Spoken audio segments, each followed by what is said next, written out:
Hey guys, it's JJ. Call me Claude, please. So today, on the video that I have to show you guys, we hit arms, and it was a shorter workout, but we were able to do everything we wanted to.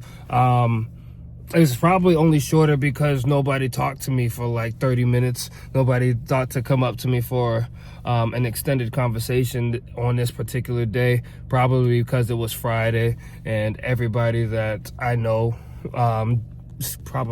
most people that I know skip the gym on Fridays. So I was able to just get in there, get out, no interruptions, limited interruptions, and it was a great workout. I can really feel the difference in how long it takes me to get through my sets when it's I'm doing it exactly how I want to, where the rests are limited to about a minute and a half max, and I just keep on pressing record. There's not really much delay between sets. So on this arm day, we emphasize biceps and triceps, obviously. I didn't emphasize forearms or wrists.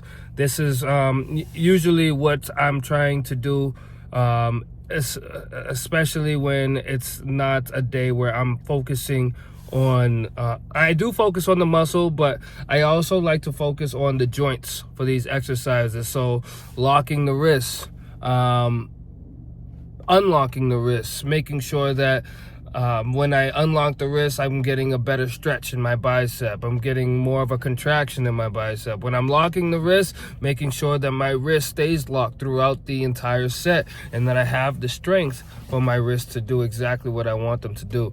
And the biceps and triceps are what move the elbow, so making sure that elbow is moving smoothly and fluidly. I'm not rushing these motions. I'm trying to make sure that I'm getting the contraction under control, the stretches under control, and making sure that joint is just moving fluidly.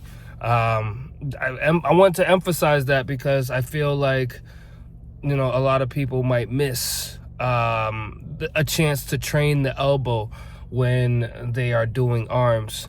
And that's when you get people who complain about tennis elbow, or the funny bone is acting up. And so we try to put an emphasis on, as you guys know, I have a whole day committed to just joint training, but I'm not going to do arms again. So on a day that I want to focus on just joint training, I'm getting my elbow work in with my shoulder rotations, locking in the elbow, locking in the wrist. That's how I getting most of my upper body joints with the shoulder rotations. It's a good way to get them in. And if nothing else, it just emphasizes the shoulders on that one particular day. But yeah, we got a good spot on the cable machines with this one, some good lighting. So hopefully, I enjoyed that. Hopefully y'all enjoy that. And yeah, just stay tuned. And if you like the video, subscribe, and I'll see you guys next time. So the video we have here today was a little bit shorter. It was one of my arm days. This is one of the days that's outside of the day where I would do my push-pull legs split. This is my arm day, which is a part of my other split, my cardio, my arms, and my my joint split. And it's kind of a split that I made up on my own. It's this is a part of my maintenance routine where I want to stimulate my arms, but I also don't want them to overpower the rest of my physique. In the past, I have definitely had moments where I realized, you know what? The arms are looking decent, but I'm not building a chest. I'm not building a back. I'm only building the things that I can see with my shirt on right now. So,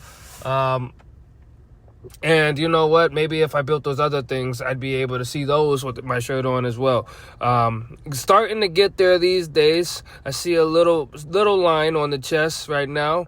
But when it comes to growing, you give your muscle the stimulus to grow in the gym, and then you give it the nutrition to actually do that outside of the gym. So still getting used to that and getting used to just training those body parts that I neglected for so long, especially my back. When I think about how strong some of my body parts are, my back has definitely fallen behind. Maybe not in terms of, where, like, only when I compare it to myself and how strong in comparison it is to other smaller body parts even. Anyways, so I noticed that when I do these machines, sometimes depending on the range of motion or how I set up, it doesn't even count the reps. These machines are supposed to count the reps that you do, and I would be doing like 15 reps on this machine and it would count like 2. I love the cables. I think everybody loves cables. It's a great way to keep the tension on the muscle throughout the entire motion. And I was really loving the lighting in the gym today. It was actually spectacular.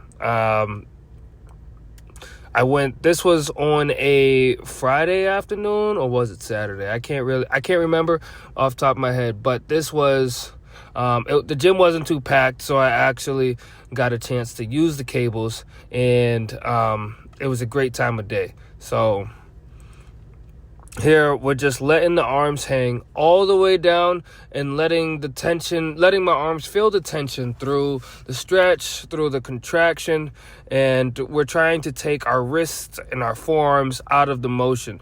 So for the most part, the wrists are either straight or even bending back towards the ground. So that takes my wrist out of it, takes the strength of my forearms out of it, and that makes the contraction, especially the contraction on the biceps, even greater.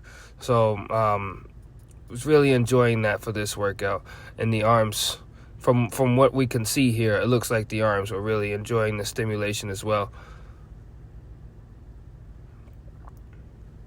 I say that I don't push to failure outside of those 3 days, but when it comes to biceps, when I'm really feeling it, I just can't help it. We were definitely pushing the envelope on this one. So you got a good spot in the gym. Sometimes you just got to do what you got to do. Yeah. And I get a little lean back, and what that does is it even further increases the stretch that you feel, the amount of tension you feel while in the stretch position. And of course, we do the upper body, what I would refer to as the upper body squats, those dips. I can't emphasize these enough. You want to make the upper body thicker, you want to make the upper body stronger, and you want to stay functionally strong as possible, especially when it comes to a pushing motion. This is the way right here. I like tucking the knees and stabilizing my core. It's just another way to make it even more of a compound movement where my core can feel the weight of my body. My arms can feel the weight of my body. My shoulders, my chest, all of it is working to stabilize all of my body weight. And that's what makes this one of those workouts that you really can't underestimate. And you don't need to add any weight to this variation of the dip either. This is going to be the first time, and I don't do this often, but I don't even remember the last time I did this. But I did these are chin-ups. If you like, I usually do pull-ups on this piece of equipment if I am putting my arms up there. But it's arm day, and you definitely get a better contraction, especially in the biceps from this variation. So I like to let my body hang all the way down, and I got fancy and decided to switch grips. As you can see, I didn't have much of a pull from that grip. I'm definitely weaker when I go overhand as opposed to underhand, when I'm doing pull-ups as opposed to chin-ups. But I think that goes for most people. But this was a great arm day. Really felt this one. And yeah, that's pretty much the video.